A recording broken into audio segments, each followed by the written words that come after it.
সমস্ত উম্মতকে লক্ষ্য করে 5টি নসিহত করেছেন। কয়টা? 5টা নসিহত। সবাইকে লক্ষ্য করে বিশ্বনবী 5টা নসিহত করলেন। এই 5টি নসিহত কেউ যদি মানতে পারে, এই 5টি নসিহতের উপরে কেউ যদি আমল করতে পারে, আল্লাহ রাব্বুল আলামিন দুনিয়াতে তাকে শান্তি দান করবেন, আখিরাতে কামিয়াবি দান করবেন। সুবহানাল্লাহ বলেন। বিশ্বনবী নসিহত করছেন 5টি নসিহত। قال رسول الله صلى الله عليه وسلم اغتنم خمسا قبل خمس شبابك قبل هرمك وصحتك قبل سقمك وغناك قبل فقرك وفراغك قبل شغلك وحياتك قبل موتك। মুহাম্মদ রাসূলুল্লাহ সাল্লাল্লাহু আলাইহি ওয়াসাল্লাম সমস্ত উম্মতকে লক্ষ্য করে বললেন, আমার উম্মতিরা, আমি বিশ্বনবী মুহাম্মদ রাসূলুল্লাহ সাল্লাল্লাহু আলাইহি ওয়াসাল্লাম তোমাদেরকে 5টা নসিহত করছি। কয়টা? 5টা নসিহত করলাম। হাতের আঙ্গুল কয়টা? নামাজ কয় ওয়াক্ত? বিশ্বনবীও 5টা নসিহত করলেন। আমার উম্মতেরা, আমি তোমাদের জন্য 5টা নসিহত করলাম। এই 5টা নসিহত যদি তুমি মানতে পারো আমার উম্মত, আমি বিশ্বনবী বলছি, শোনো, দুনিয়া এবং আখিরাত তোমার জন্য কামিয়াবি হয়ে যাবে। সুবহানাল্লাহ। প্রথম নাম্বার নসিহত হচ্ছে বিশ্বনবী মুহাম্মদ সাল্লাল্লাহু আলাইহি ওয়াসাল্লাম বলেন, শাবাবাকা ক্বাবলা হারামিক। ও আমার উম্মত, এমন 5টা জিনিস আল্লাহ রাব্বুল আলামিন তোমাদেরকে দান করেছেন। 5 জিনিসের পূর্বে তুমি 5 জিনিসকে আল্লাহ পাকের বিশেষ অনুগ্রহ মনে করো। এই 5টা জিনিসের পূর্বে 5টা জিনিসকে তুমি গনিমত মনে করো, সম্বল মনে করো, সঞ্চয় মনে করো, বিশেষ সুযোগ হিসাবে তুমি মেনে নাও। বিশ্বনবী মুহাম্মদ রাসূলুল্লাহ সাল্লাল্লাহু আলাইহি ওয়াসাল্লাম 5টা নসিহত করলেন 5টা জিনিসের। মুহাম্মদ সাল্লাল্লাহু আলাইহি ওয়াসাল্লাম সর্বপ্রথম তার উম্মতকে লক্ষ্য করে যে নসিহতটা করলেন, ওই নসিহত হচ্ছে শাবাবাকা ক্বাবলা হারামিক। আল্লাহর নবী বললেন, আমার উম্মত, বৃদ্ধ হওয়ার পূর্বে তোমার যৌবনকে তুমি কাজে লাগাও। সুবহানাল্লাহ। প্রথম নসিহত, বৃদ্ধ হওয়ার পূর্বে তুমি তোমার যৌবনকে কাজে লাগাও। একটি হচ্ছে শিশুকাল, আর একটি হচ্ছে যৌবনকাল, আর একটা হচ্ছে বৃদ্ধকাল। 3 কাল আল্লাহ রাব্বুল আলামিন দান করলেন। এর মধ্যে শ্রেষ্ঠ যে সময়, শ্রেষ্ঠ যে কাল, এই কালটা হচ্ছে যৌবনকাল। ঠিক কি না? যৌবন এটি এমন গুরুত্বপূর্ণ একটি বিষয়। আজকে যারা বয়সের ভারে ক্লান্ত হয়ে গিয়েছে, আপনারাও কিন্তু যৌবনটা পাড়ি দিয়ে এসেছেন। ঠিক কি না? একজন যুবক তিনি লক্ষ্য করলেন, দীর্ঘক্ষণ ধরে লক্ষ্য করলেন, একজন বৃদ্ধ মানুষ বয়সের ভারে কুঁজো হয়ে গেছেন। তিনি রাস্তায় যেন কি খুঁজতেছেন, তালাশ করছেন। একজন যুবক তার কাছে গিয়ে বলল, ও বৃদ্ধ বাবা, বহুক্ষণ ধরে আমি লক্ষ্য করছিলাম তুমি রাস্তার মধ্যে কি যেন তালাশ করছো, খুঁজতেছ। এবার বৃদ্ধ বলছে, ও যুবক, আমি অনেকক্ষণ ধরে একটা জিনিস তালাশ করতেছি বাবা।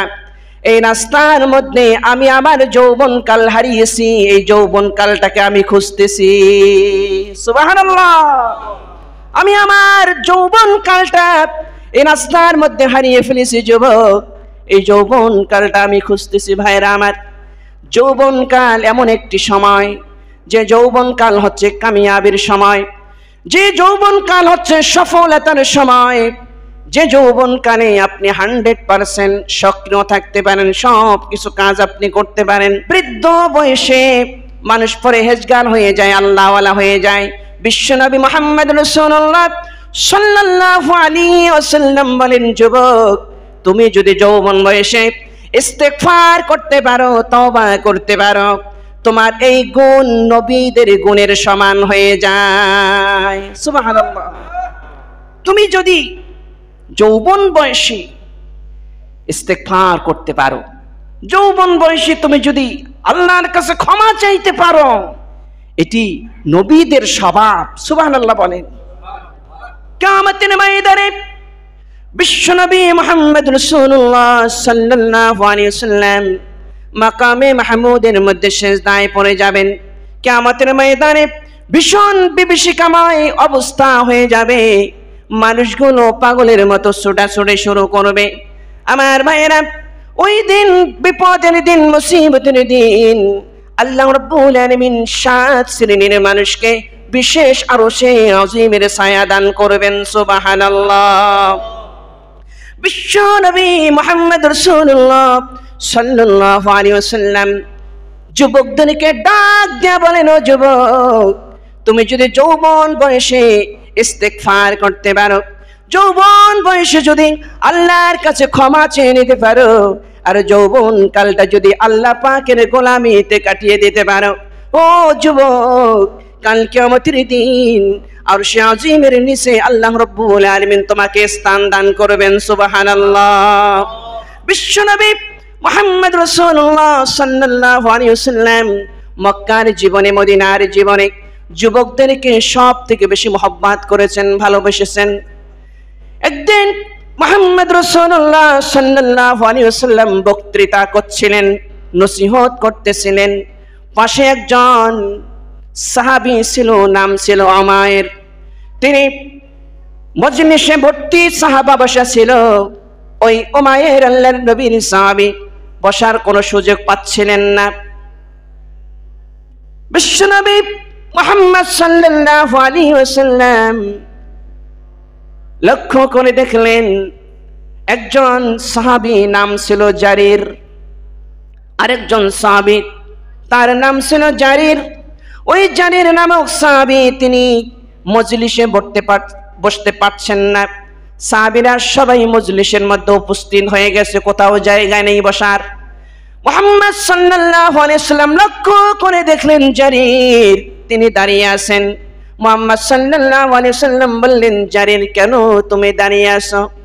বিশ্বনবী মুহাম্মদ সাল্লাল্লাহু আলাইহি ওয়াসাল্লাম দেখলেন জারির মজলিসের মধ্যে জায়গা না পেয়ে দাঁড়িয়ে আছে। এবার মুহাম্মদ সাল্লাল্লাহু আলাইহি ওয়াসাল্লাম রাহমাতান লিল আলামিন, সমস্ত নবীদের নবী, সমস্ত রাসূলের রাসূল, ওই নবী নিজের চাদর মোবারক জারিরের দিকে নিক্ষেপ করে বললেন, ও জারির, তুমি দাঁড়িয়ে থাকবে না, আমি বিশ্ব নবীর চাদর জমিনের উপরে বিছাইয়া এর উপরে তুমি বসো। সুবহানাল্লাহ। এবার জারির বিশ্ব নবীর চাদরখানা বুকের মধ্যে জড়িয়ে ধরলেন, হাউমাউ করে কেঁদে উঠলেন, আকরামাকাল্লাহ কামা আকরামতানি ইয়া রাসূলুল্লাহ। হে বিশ্ব নবী মুহাম্মদ রাসূলুল্লাহ সাল্লাল্লাহু আলাইহি ওয়াসাল্লাম, আপনার পবিত্র চাদর মোবারকে বসার ক্ষমতা কারোর নাই। আপনি আমাকে যতটুকু সম্মান দান করেছেন, মর্যাদা দান করেছেন গো নবী, আল্লাহ রাব্বুল আলামিন এর থেকে বেশি সম্মান আপনার জন্য বাড়াইয়া দিন। বিশ্ব নবী, দয়ার নবী, মায়ের নবী মুহাম্মদ রাসূলুল্লাহ সাল্লাল্লাহু আলাইহি ওয়াসাল্লাম এমন করে যুবকদেরকে মহব্বত করেছেন, ভালোবেসেছেন। কিন্তু দুর্ভাগ্যজনক হলেও সত্য, আজকে শতকরা ৯৯% যুবক আজকে বাতিলের শিকার। ঠিক কিনা? ৯৯% যুবক আজকে বাতিলের শিকার। বাতিলরা তারা তাদের ক্ষমতাকে টিকে রাখার জন্যে, তাদের দলকে টিকে রাখার জন্যে সামান্য টাকা দিয়ে, পয়সা দিয়ে, মদ দিয়ে, নারী দিয়ে তাদেরকে লাঠির মতো ব্যবহার করে। কথা বলেন ঠিক কিনা? আবার যখন বিপদ চলে আসে, তাদেরকে বিপদের মুখোমুখি রেখে তারা আবার পালিয়ে যায়। কথা বলেন না কেন? পালিয়ে যায়। আর যারা ইসলামের জন্য, কোরআনের জন্য যুবকদের পাশে দাঁড়ায়, তারা ফাঁসির মঞ্চ পর্যন্ত যায়, তারপরও যুবকদের সাথে তাদের সম্পর্ক ছিন্ন হয় না। কথা বলে ঠিক কিনা? ভাইরা আমার, এটাই হচ্ছে ইসলাম, এটাই হচ্ছে ইসলামের সম্পর্ক। এখানে টাকার কোনো সম্পর্ক নয়, এখানে ক্ষমতার কোনো সম্পর্ক নয়, এখানে মদের কোনো সম্পর্ক নাই, এখানে নারীর কোনো সম্পর্ক নাই, এখানে বাড়ির কোনো সম্পর্ক নাই। এখানে সম্পর্ক হচ্ছে দিনের। কিসের সম্পর্ক? দিনের সম্পর্ক।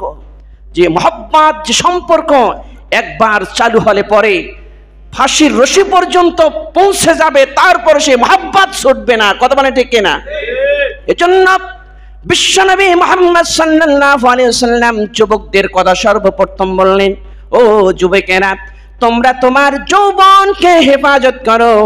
যখন তুমি বৃদ্ধ হয়ে যাবা তার পূর্বে, অর্থাৎ বৃদ্ধ হলে পরে তুমি ঠিক মতো আমল করতে পারবে না, ওযু ঠিক আছে কিনা বলতে পারো না, নামাজ 4 রাকাতের জায়গায় 5 রাকাত হয়ে যায়, 3 রাকাতের জায়গায় 4 রাকাত হয়ে যায়, 2 রাকাতের জায়গায় 3 রাকাত হয়ে যায়। বৃদ্ধ হয় এমন অবস্থা হয় কিনা বলেন?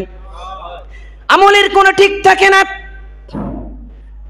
সব কিছু অগোছানো হয়ে যায়। বিশ্বনবী মুহাম্মদ সাল্লাল্লাহু আলাইহি ওয়াসাল্লাম এজন্য বললেন, যুবক, তুমি যদি যৌবনকালটা আল্লাহ পাকের গোলামির জন্য কুরবানি করতে পারো, যৌবনকালে বেশি বেশি যদি তুমি তাওবা ইস্তেগফার করতে পারো, আল্লাহ রাব্বুল আলামিন তোমাকে আরশে আজিমের নিচে ছায়া দান করবেন। সুবহানাল্লাহ।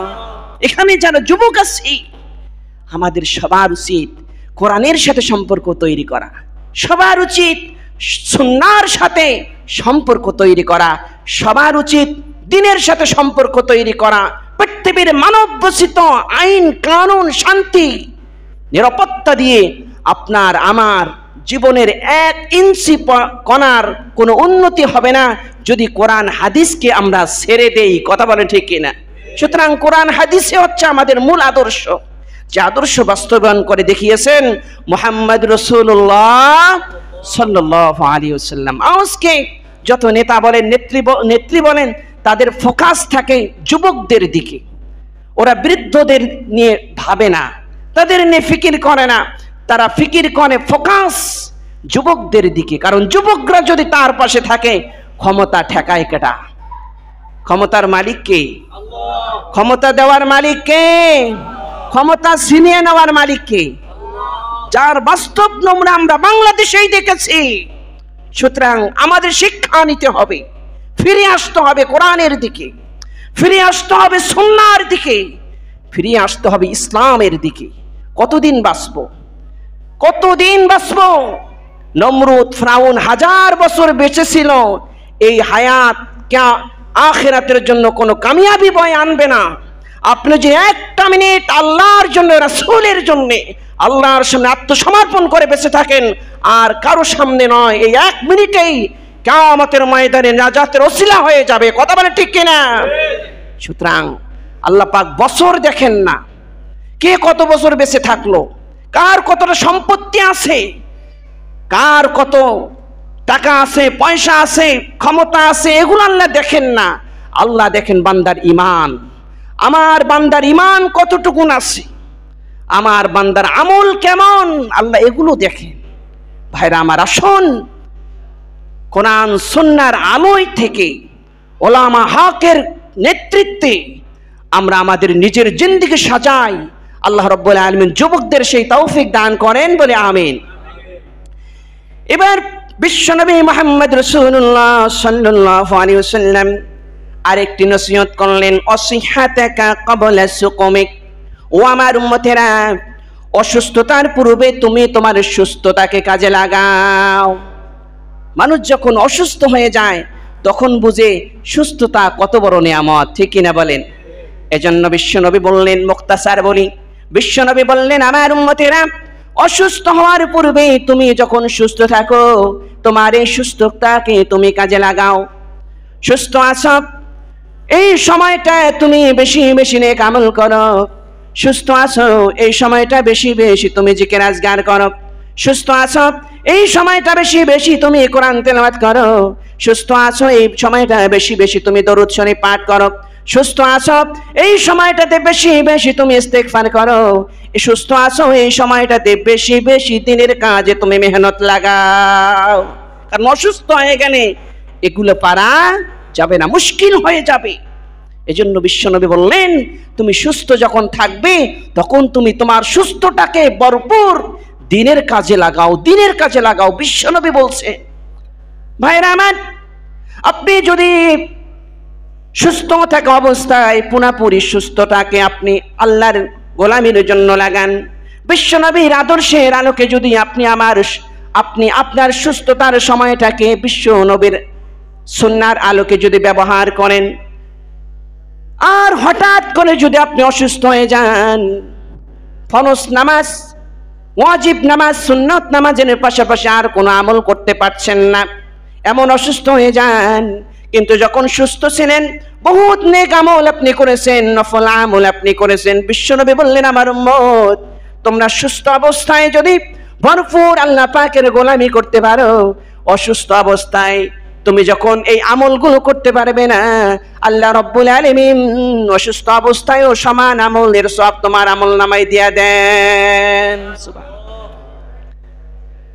অসুস্থ আছো, এখন সেই আমলগুলো করা সম্ভব হচ্ছে না, সুস্থ থাকতে তো আমলগুলো করছিলে আমার উম্মত, আল্লাহ পাক খুশি হইয়া রাজি হইয়া সুস্থ অবস্থায় যত নেক আমল করেছো অসুস্থ অবস্থায়ও সমান সব তোমার আমলনামায় দান করেন। সুবহানাল্লাহ। এরপরে মুহাম্মদ রাসূলুল্লাহ সাল্লাল্লাহু আলাইহি ওয়াসাল্লাম বলেন, ওয়াগিনাকা ক্বাবলা ফাকরিক। এবার তৃতীয় নম্বর উপদেশ দিচ্ছেন মুহাম্মদ সাল্লাল্লাহু আলাইহি ওয়াসাল্লাম, যে দরিদ্রতার পূর্বে ধনাঢ্যতাকে তুমি গনিমত মনে করো। মানুষ চিরকাল ধনী থাকে না, ঠিক না? নদীর কুল ভাঙ্গে ও কুল গড়ে, এই তো নদীর খেলা, সকাল বেলার ধনী রে তুই ফকির সন্ধ্যাবেলা। নদীর কুল ভাঙ্গে ও কুল গড়ে, এই তো নদীর খেলা, সকাল বেলার ধনী রে তুই ফকির সন্ধ্যাবেলা। আমাদের আশেপাশে বহুত লোক আছে রাস্তায় রাস্তায় ঘুরে বেড়ায়। আপনি 100 বছরের বা 50 বছরের বিবেচনা করুন, তার আগে এই লোকটা ধনী ছিল, টাকাওয়ালা ছিল, মালদার ছিল, কথা বলেন ঠিক কিনা? আজকে হয়তো বা গরিব হয়ে গিয়েছে, রিক্সা চালিয়ে খাচ্ছে, অটো চালিয়ে খাচ্ছে, সাধারণভাবে মাটি কাটার কাজ করে খায়। এজন্য বিশ্বনবী মুহাম্মদ রাসূলুল্লাহ সাল্লাল্লাহু আলাইহি ওয়াসাল্লাম বলছেন, আমার উম্মত, তুমি মনে করিও না যে আমি যখন মালদার হয়ে যাব, আমার যখন লক্ষ লক্ষ টাকা হবে, কোটি কোটি টাকা হবে, তখন আমি আল্লাহর রাস্তায় দান করব, মসজিদে দান করব, মাদ্রাসায় দান করব, দিনের রাস্তায় দান করব, এটা তুমি মনে করিও না। সম্পদ আজকে আছে, কালকে থাকবে। যখন যতটুকুন সম্পদ আল্লাহ পাক তোমাকে দিয়েছে উম্মত, এই সম্পদকে তুমি তোমার কাজে লাগাও। সুবহানাল্লাহ। যতটুকুন আছে, যতটুকুন সামর্থ্য আল্লাহ দিয়েছেন, এই সামর্থ্যর আলোকে এই সম্পদকে আল্লাহ রাস্তায় ব্যয় করতে হবে। কার রাস্তায়? আল্লাহ রাস্তায়। আজকে সুযোগ আছে, আগামীকাল সুযোগ নাও আসতে পারে। এজন্য যতটুকুন আপনার সামর্থ্য আছে। হাদিস শরীফের মধ্যে আছে, মুহাম্মদ রাসূলুল্লাহ সাল্লাল্লাহু আলাইহি ওয়াসাল্লাম বলেন, আমার উম্মতেরা, তোমরা দুনিয়ার বুকে তো আল্লাহর দেওয়া মাল আল্লাহ রাস্তায় তোমরা ব্যয় করো। যে যতটুকু অর্থ আল্লাহ রাস্তায় বের করবে, কাল কিয়ামতের দিন, কঠিন মুসিবতের দিন, যখন সূর্যটা মাথার সহাদ উপরে আসবে, ওই দিন মুসিবতের দিন, আল্লাহ রাব্বুল আলামিন তোমার মাথার উপরে একটা ছায়া দান করবেন। সুবহানাল্লাহ। যার আমল যার দান যত বেশি হবে, যার কুরবানি বেশি হবে, আল্লাহ রাব্বুল আলামিন এই ছায়ার প্রশস্ত তত বড় করে দিবেন। সুবহানাল্লাহ। এজন্য মুহাম্মদ সাল্লাল্লাহু আলাইহি ওয়াসাল্লাম বললেন, তুমি গরিব হওয়ার পূর্বেই তোমার যতটুকুন সম্পদ আছে, এই সম্পদটাকে তুমি কাজে লাগাও। আল্লাহ কবুল করেন, বলে আমিন। ভাইরা আমার, এরপরে চতুর্থ নম্বর নসিহত মুহাম্মদ সাল্লাল্লাহু আলাইহি ওয়াসাল্লাম করলেন, ওয়া ফারাগাকা ক্বাবলা শুগলিক। এর অর্থ হচ্ছে, তুমি কাজে মশগুল হওয়ার পূর্বে অবসর সময়কে তুমি কাজে লাগাও। কাজে মশগুল হওয়ার পূর্বে আমি একটু অবসর আছি, এই অবসরকে তুমি কাজে লাগাও। এখন তো আমরা অবসর সময় কাজে লাগাই ফেসবুকে, কথা বলে না কেন? অবসর একটু বসে আছি, মোবাইলটা ধরাই লাগবে। অবসর সময় আছি, আমাকে একটু চ্যাটিং করাই লাগবে। অবসর সময় আছি, একটু হোয়াটসঅ্যাপে ইমুতে একটু কল দিয়ে কথা বলাই লাগবে। কথা বলেন ঠিক কিনা? বিশ্ব নবী বললেন, আমার উম্মত, তুমি বসে আছো, তোমার কাজে নেই, একটু পরে হয়তো বা তুমি কাজে মশগুল হয়ে যাবা, তখন তো তোমার আমল করার কোনো সুযোগ থাকবে না। তার আগে যখন তুমি একটু অবসর আছো, এই অবসরটাকে তুমি আল্লাহর গোলামির কাজে লাগাও। সুবহানাল্লাহ। মুহাম্মদ রাসূলুল্লাহ সাল্লাল্লাহু আলাইহি সাল্লাম কয়েকজন সাহাবী সহ কবরস্থানের পাশ দিয়ে যাচ্ছিলেন। মুহাম্মদ সাল্লাল্লাহু আলাইহি সাল্লাম বললেন, ও সাহাবীরা, তোমরা কি জানো এই কবরবাসীরা কি নিয়ে আফসোস করতেছে? সাহাবীরা বললেন, ইয়া রাসূলুল্লাহ, ইয়া হাবিবাল্লাহ, আমরা তো জানি না, আপনি ভালো জানেন, আল্লাহ পাক ভালো জানেন। মুহাম্মদ রাসূলুল্লাহ সাল্লাল্লাহু আলাইহি সাল্লাম বলতেছেন, ও সাহাবীরা, এই কবরবাসীরা অন্য কোনো বিষয় নিয়ে তারা আফসোস করছে না, তারা এই বিষয় নিয়ে আফসোস করছে, যদি আল্লাহ রাব্বুল আলামিন আমাকে একটু সুযোগ দিতেন আর 2 রাকাত নামাজ যদি পড়তে পারতাম, তাহলে আমি কবরবাসীর জন্য কত ভালো হতো। সুবহানাল্লাহ। মানে কবরবাসী কবরে শুয়ে শুয়ে আফসোস করছে, যদি আল্লাহ আমাকে একটু সময় দিতেন, আমি 2 রাকাত নামাজ পড়লে আমার কত না ভালো হতো। ভাইরা আমার, কত দিনের পর দিন, মাসের পর মাস, ঘন্টার পর ঘন্টা আমরা নষ্ট করে দিচ্ছি, অথচ কবরে শুয়ে শুয়ে কবরের বাসিন্দা চিন্তা করছে, যদি আল্লাহ আমাকে একটু সময় দিত, আমি 2 রাকাত নামাজ পড়ে আল্লাহর কাছে একটু কান্নাকাটি করতাম, আমার কত ভালো হতো, আমার কত মঙ্গল হতো। ভাইরা আমার, রাসূলের কথাগুলো আপনাদের সামনে বলতেছি। আসুন অবসর সময়কে আমরা হেলাই কাটিয়ে নেওয়া দিয়ে আল্লাহ এবং আল্লাহ রাসূলের সন্তুষ্টির আলোকে কাজে লাগাই। আল্লাহ কবুল করেন, বলে আমিন। এরপরে সর্বশেষ কথা, মুহাম্মদ সাল্লাল্লাহু আলাইহি ওয়াসাল্লাম বললেন, ও হায়াতাকা ক্বাবলা মাউতিক, হে আমার উম্মত, সারাদিন তুমি বাঁচবা না, সারা জীবন বেঁচে থাকার ক্ষমতা তোমার নাই, তোমার মৃত্যু আসবেই, মৃত্যু আসবেই। মৃত্যু থেকে যতই পালাও, মৃত্যু তোমায় লইবে ঘিরে, যদিও তুমি আকাশ পানে লুকাও সে তাই লাগিয়ে সিঁড়ি। মৃত্যু থেকে বাঁচার ক্ষমতা কারোর নাই, তো মৃত্যু আসবে। তো মৃত্যু আসার আগেই তুমি তোমার হায়াতকে কাজে লাগাও। হায়াতের মালিক কে? মৌতের মালিক কে? হায়াত এবং মৌত কেন আল্লাহ দিলেন বলেন তো একজন? লিয়াবলুয়াকুম, পরীক্ষা করার জন্য। কি করার জন্য? আইয়ুকুম আহসানু আমালা, কে সব থেকে বেশি আল্লাহ পাকের ইবাদত করে উত্তম নেক আমল নিয়ে আল্লাহর দরবারে উপস্থিত হতে পারে, এটাকে পরীক্ষা করার জন্য আল্লাহ পাক হায়াত দিলেন, আবার মউত রেখে দিলেন। ভাইরা আমার, এই যে হায়াত এবং মউত, এর মাঝখানে একটা সময় আছে না? আমরা জানি না কতটুকুন সময়, যতটুকুন সময় থাকে এটাকে আমরা আল্লাহর গোলামির কাজে লাগাই, বাতিলের পিছনে না ঘুরি, বাতিলের পিছনে না ঘুরি, দুনিয়ার এই রঙ্গলীলার পিছনে সময়টাকে নষ্ট করে না দেই। ভাই, যতটুকুন হায়াত আল্লাহ দেন, অতটুকুন হায়াত সব থেকে বেশি নেক আমল করে আল্লাহর দরবারে যেন উপস্থিত হতে পারি। কারণ মউত যে আমাকে ডাকছে, মউত আমাকে ডাকছে, মৃত্যু থেকে বাঁচার উপায় নেই। কবর আমার ডাকছে, ওখানে গেলেই খবর হবে। ভাই আসুন আমরা প্রত্যেকেই নেক আমল নিয়ে হায়াত এবং মউতের মাঝখানে একটা নেককার জিন্দেগি গঠন করি, কামিয়াবের জিন্দেগি গঠন করি। আল্লাহ এবং আল্লাহ রাসূলের সমর্থনের উপরে আমরা ইস্তেকামাত থেকে আল্লাহ আমাদের ভরপুর কবুল করেন বলে আমি